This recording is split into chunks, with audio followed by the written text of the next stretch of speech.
Hello అందరికీ welcome to Suni's kitchen. ఇప్పుడైతే time 5:54 అయ్యింది కదా. 5:30కే లేచానమాట. అందరం లేస్తాం తొందరగానే. మేమైతే మా ఫ్యామిలీ, మా మమ్మీ వాళ్ళ ఫ్యామిలీ అందరం కలిసే ఉంటాము.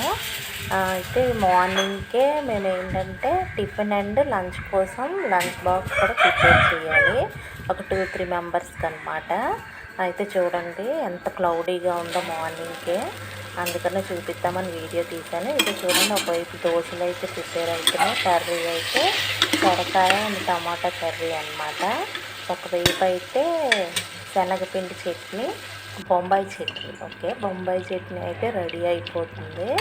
ఇది అయిపోయాక లంచ్ బాక్సెస్ అన్నీ ప్రిపేర్ చేశాక ఫ్రెష్ అయిపోయి, ఈరోజైతే దేవుడికి నార్మల్గా అయితే పూజ కాదు, కొంచెం ఫొటోస్ అవి కొంచెం క్లీన్ చేసి డస్ట్గా ఉన్నాయన్నమాట. కొంచెం క్లీన్ చేసి పెట్టుకొని అప్పుడు పూజ చేసుకుంటాను. మామూలుగా అయితే డైలీ రొటీన్ అయితే నార్మల్గా పూజ చేసేసుకోవడమే. ఈరోజు ఏంటంటే కొంచెం డస్ట్గా ఉన్నాయని క్లీన్ చేసుకుంటున్నాను. మధ్యలో మా మేనల్లుడు వచ్చి ఏమంటున్నాడో చూడండి. ఇప్పుడు వస్తాడు. నేను నా మట్టుకు నేను క్లీన్ చేసుకుంటున్నాను. వీళ్ళు ఎవరు? బాబా. ఏ తాత? సాయిబాబా. దండం పెట్టు, దండం పెట్టు, దండం పెట్టు.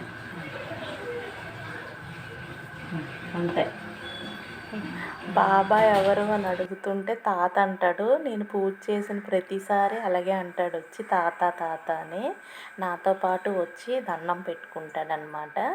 అయితే ఆ తర్వాత బొట్లన్నీ పెట్టేసుకున్నాక పూజ కూడా కంప్లీట్ చేసేసుకున్నాను అనమాట. ఇదిగోండి మొత్తం క్లీన్ అయిపోయింది కదా. ఇదిగోండి పువ్వులు అన్నీ పెట్టేశాను. నెక్స్ట్ ఏంటంటే దీపం పెట్టేసుకోవడమే. నైవేద్యంగా అయితే ఫ్రూట్స్ ఏమీ లేవు. పటికి బెల్లం చిప్స్ పెట్టేశాను అనమాట. పూజ అయితే కంప్లీట్ అయిపోయింది. పూజ కొంచెం ఎక్కువసేపు చేసుకోవడం అయితే నాకు చాలా ఇష్టం. కొంచెం ఎక్కువ టైం స్పెండ్ చేస్తానన్నమాట. ఎంత బిజీగా ఉన్నా కూడా చాలా నిదానంగా చేసుకుంటాను. చూడండి, నేనైతే ఇలాగే రోజు పూజ చేసుకుంటాను. హారతి ఇవ్వడం కూడా అయిపోయింది. నెక్స్ట్ ఏంటంటే పూజ కంప్లీట్ అయిపోయాక టిఫిన్ చేసేసాను అనమాట. మార్నింగ్ ప్రిపేర్ చేసిన చట్నీ అది ఉంది కాబట్టి దోశలు వేసుకొని తినేసాను. చూడండి, డైలీ మార్నింగ్కే ఎవరు చేసేదైనా ఇదే అనుకోండి. ఇదిగోండి మా వాడికి ఆనపకాయలో పాలు పోసి మళ్ళీ కొంచెం కర్రీ చేశాను అనమాట. మా కోసం మళ్ళీ పప్పు కూడా చేశాను. తర్వాత అంతా ఇలా క్లీన్ చేసి పెట్టేసుకున్నాము. ఇక్కడ 2 స్టవ్స్ ఉన్నాయంటే అనుకుంటున్నారా? పాత స్టవ్ ఉంటే పెట్టుకున్నాం అనమాట. అంతేనండి వ్లాగ్. Bye bye.